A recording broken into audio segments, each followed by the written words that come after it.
Hello everyone, it is we do a little trolling. I wanted to make this video seeing as I just did a video the other day on the case of Karlie Guse, the missing teen girl from Bishop, California who has been gone for over 5 years now, and I figured I would maybe start a little series of videos on cases that have always stuck with me.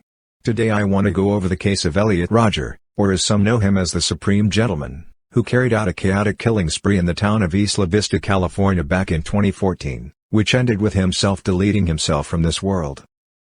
Now from what I have heard, Elliot was born about 10 years before I was, and he was born in London, England. But when he was only 5 years old, his mother Lee Chan, and his father Peter Rodger, who by the way is a famous film director, all moved country to California. According to Elliot's manifesto and his journal entries, which by the way you can find both read aloud on YouTube nowadays, and I have in fact listened to the entirety of both, Elliot's childhood years were the happiest years of his life, and it was only during that time that he felt at peace with the world around him. Elliot had a childhood friend named Matey, whom he was very close with at the time, and apparently they even bathed together when they were young. However, once they grew up, Elliot began to hate Matey for what she would eventually become. Around the time Elliot was 7, his mother and father got divorced, and from then on, Elliot would switch off between living with his mother and his father in two separate houses. Elliot Rodger's father eventually remarried a famous Moroccan actress named Soumaya Kabourn, and she would continue to live in Peter Rodger's house with him.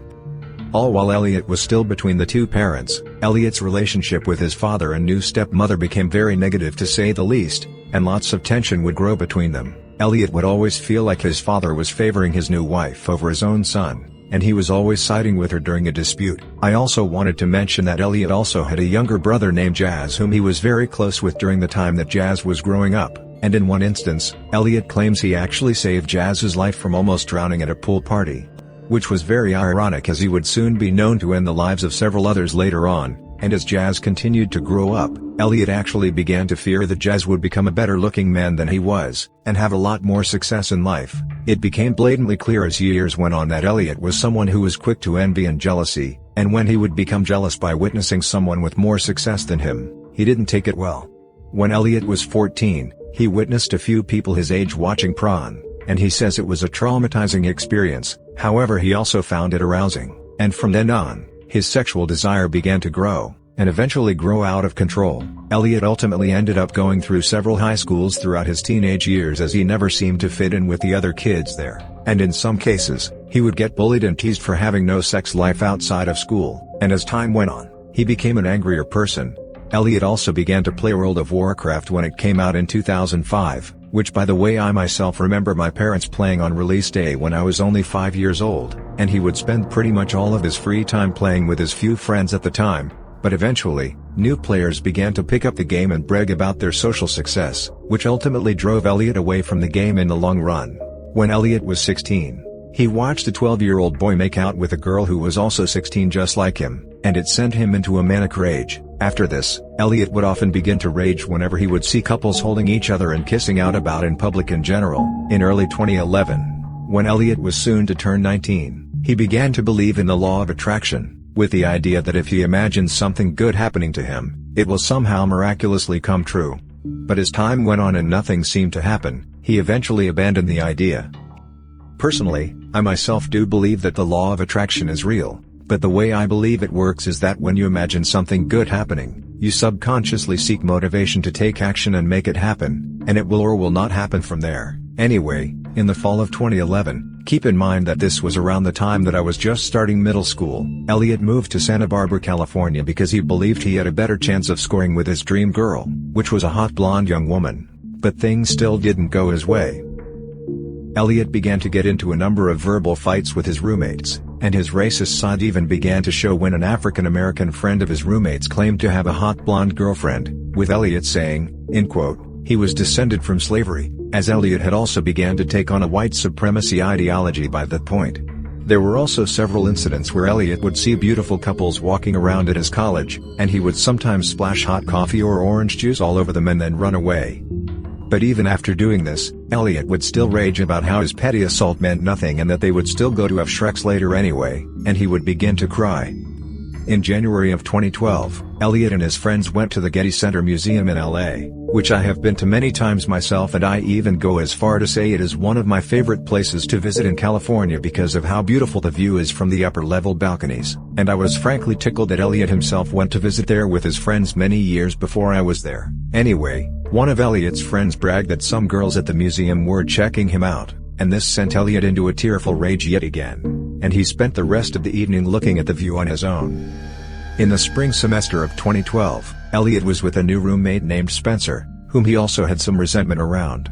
At one point during that time, Spencer brought a girlfriend to the apartment they were staying at, but Elliot was relieved to see that the girl was not very good looking in his eyes. Spencer still rubbed it in that he was able to bring a girl to the apartment before he was, and this sparked yet another heated verbal altercation between the two, and in June of that year, Spencer filed a complaint about Elliot and ultimately one of them was moved to a different room. In the fall, Elliot's violent instincts began to really develop, and he began to ponder carrying out what would soon be his mass killing spree, which he called the Day of Retribution. In the late fall and early winter time of that year, Elliot began to visit shooting ranges to practice his skills with using a firearm, and he would soon begin to purchase one of his own. Elliot went into the 2013 year planning the Day of Retribution to take place in November of that year, but decided to hold off on it for a while in the hopes that his situation and wishes might be fulfilled that very new year. At some point over the summer, however, sometime around his birthday, Elliot experienced what was possibly the climactic point of his story, which was an incident that occurred at a house party in the town of Isla Vista, which he was staying at by this point. Elliot wandered into the house party and got himself very drunk, and started a few verbal altercations with a few of the other partygoers. But then later in the night, Elliot tried to push some girls at the party over the railing of the balcony on the second floor of the house, with the hopes that they would fall and become injured. However, in his current state, he wasn't strong enough to push them over, and eventually some larger guys showed up and pushed him over the balcony himself, in which he got seriously injured instead. Instead of giving up and going home right away, Elliot noticed that his sunglasses were missing, so he wanted to go back to the party to find them first, but he accidentally went to the house next door to look for them. And because the people at that house had witnessed him trying to push the girls over the balcony, they beat him up, injuring him even more. Elliot then limped back home in bad condition, now without both his sunglasses and his necklace, which was also taken from him by the guys that beat him up at the other house. While Elliot was being treated for his leg, which was fractured, he was questioned about what happened at the party, but he spun the story in such a way that made him appear innocent, and that seemed to work. In August 2013, Elliot spent most of a month staying in a hotel room by himself with his broken leg and crutches, and it was at that point that he decided that the Day of Retribution would in fact happen after all. He moved it to the following year, 2014, however, because at that point, he was in no condition to carry it out in November. Elliot would however spend the next and final months of 2013 planning the attack, and the first months of 2014 finalizing his plans. 2014 was the year that Elliot began to start going out to vlog in his car, and many of the videos you may have seen of him talking to the camera in his car, and in some cases driving around in his BMW that his mother bought for him, mind you, were all taken in the early months of 2014. Elliot had rescheduled the day of his attack to be on Valentine's Day of that year because that was the day couples celebrated romance, but it was still too soon, so he decided to move it to April 26th, which, funny story, is the birthday of one of my friends. Elliot however woke up sick on that day, which he found unusual because he claims that he almost never got sick in his life, and he even began to wonder in his manifesto if this was a way of the world telling him not to do it. His plan was cancelled, but he ultimately rescheduled the date to May 23rd. Which was ultimately the finalized date. And this is when his story took a bit of an emotional turn. In his plans, he wanted to kill both his stepmothers Oi Maya and little brother Jazz, despite how well the two of them got along in their early years, and even after Elliot saved his life at the pool party. But he realized he would also have to kill his father in the process. At some point in his manifesto, he talked about how he used to have bad dreams about his dad dying in his early childhood years, and I personally found this to be a really heart-wrenching part of the story, because he was now planning to kill his father himself. He ultimately decided that instead of going through with it, he would do it at a time his father was out of the house on a work trip, but during that time, his father came home early, so he abandoned that plan. He still focused on his main killing spree though. On May 22nd, the night before his attack, Elliot made his infamous retribution video in his car at sunset, and I always found it amusing how the orangish red light of the sun kind of unmeaningfully added a sense of drama and forebodingness to that video. He didn't upload the video until the next day however, which was the day of. On May 23, 2014, Elliot Rodger commenced his day of retribution at long last. And here's a disclaimer for the sake of YouTube, I'm going to get into as much detail as possible without trying to get too graphic, and just so that I'm clear, I'm simply informing you on what happened. I'm not trying to promote or glorify what happened in any way or form. His attack begun that evening when he brutally stabbed both his roommates to death several times with his pocket knife. One of their roommates' friends, who was not involved in Elliot's life at all, came over to visit that day and was also killed. As a matter of fact, it was reported that Elliot had stabbed the friend over 94 times throughout his body. Now think about that, even if you stab at a rate of 1 time per second, that's an entire minute and a half worth of stabbing, which is insane. And keep in mind Elliot had no connection to this person whatsoever. After Elliot hid the bodies of the 3 people in the apartment, he did a thorough cleaning of the apartment itself, and cleaned himself up. He then went to the local cafe where he bought a latte and uploaded his retribution video from the night before. He also emailed his manifesto, which he had supposedly spent the last several days writing in his room, to a number of people, which included his family members, as well as a therapist whom he had apparently been previously seeing, and when they saw the email, they immediately alerted his parents about it. Elliot stocked his car up with several guns, rounds of ammunition, and knives, and went on about the rest of his killing spree. His next stop was the Alpha Phi sorority house of the campus, which he believed housed the most beautiful blonde women on the campus. Elliot was too timid to try and break into the house with force, so he just simply knocked at the front door in hopes that someone would let him in. After several minutes and no response, Elliot gave up on the idea altogether and went back to his car. While he was leaving, however, he found 3 young women walking near the house and shot at them. 2 of them were fatally shot and died, but the third one was only wounded and ultimately survived. Elliot then got back in his car and continued on.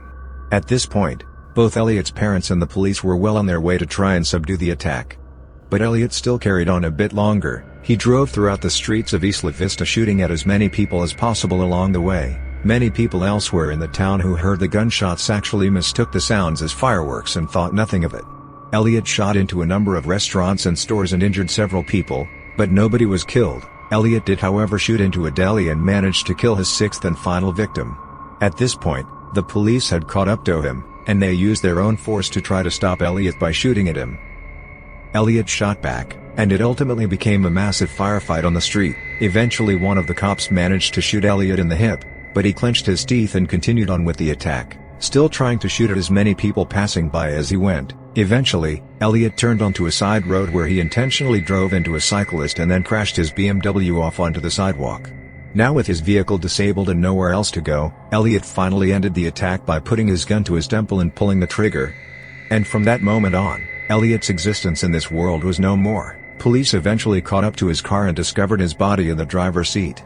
Also an interesting fact, the cyclist that Elliot ran over ended up surviving. But for a while police actually suspected that he somehow had something to do with the attack, but he was eventually cleared. Despite Elliot already being dead, his charges for the attack were still counted up, and sheesh, I think he was going to have a death sentence waiting for him even if he hadn't already self-deleted.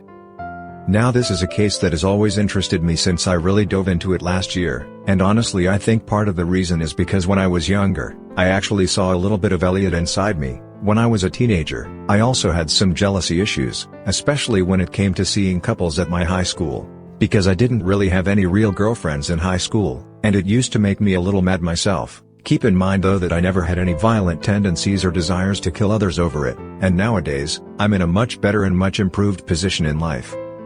I also found it crazy that a lot of this happened during my childhood and early teen years, and the thing is I actually remember what I did on May 23rd of 2014 myself, as I mentioned in another video. May 23rd, 2014 was the day that my family discovered a laser tag place near my home and we started going there regularly that summer. We even went there that evening, which was probably the time that Elliot had actually begun his attack. Just think, while I was running around shooting people with laser guns, Elliot was probably elsewhere shooting people with real guns. It's a crazy thought.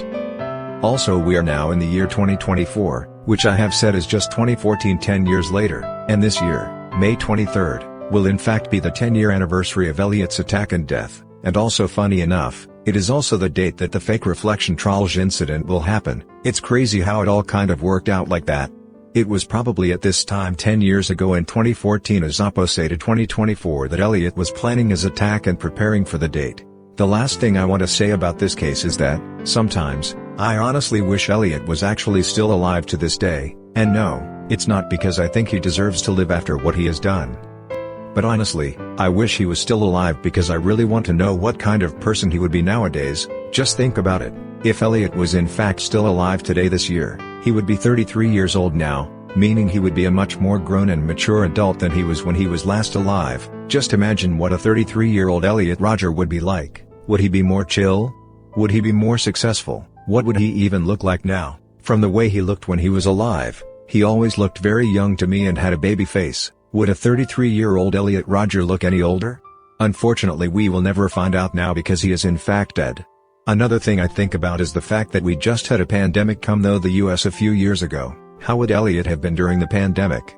He would have been 29 years old when we were in the middle of COVID-19. Would the pandemic somehow settled him down a little? Or would he have raged about how he couldn't go outside to try to continue his search for a girlfriend? Something I've thought about is that maybe he would have tried to intentionally get sick with COVID and then try to go outside during quarantine to infect as many people as possible. It was clear that his goal was to try to hurt as many people as he could, and maybe he would have seen the virus as a way to make that happen, and maybe he would have instead died of COVID in the process, in an alternate timeline. Either way, we will never find out because he died several years before the first case of COVID was even confirmed, and honestly, like the title of this video states, I personally think he was beyond saving.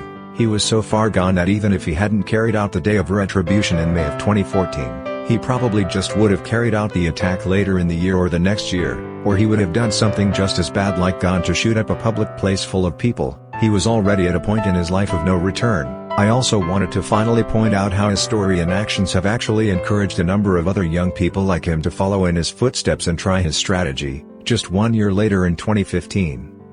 A young man named Chris Mercer shot up a college in Oregon because he too was angry at his lack of success in the world, and this also ended with him self-deleting at the end of the attack. In 2018, a young man named Alec Manassian, who was actually an online friend of Elliot just a few weeks before the attack, had carried out a similar attack in which he ran several people over with a moving van and killed 11 people. He however was taken into custody for this and is currently serving a life sentence, however long it may be.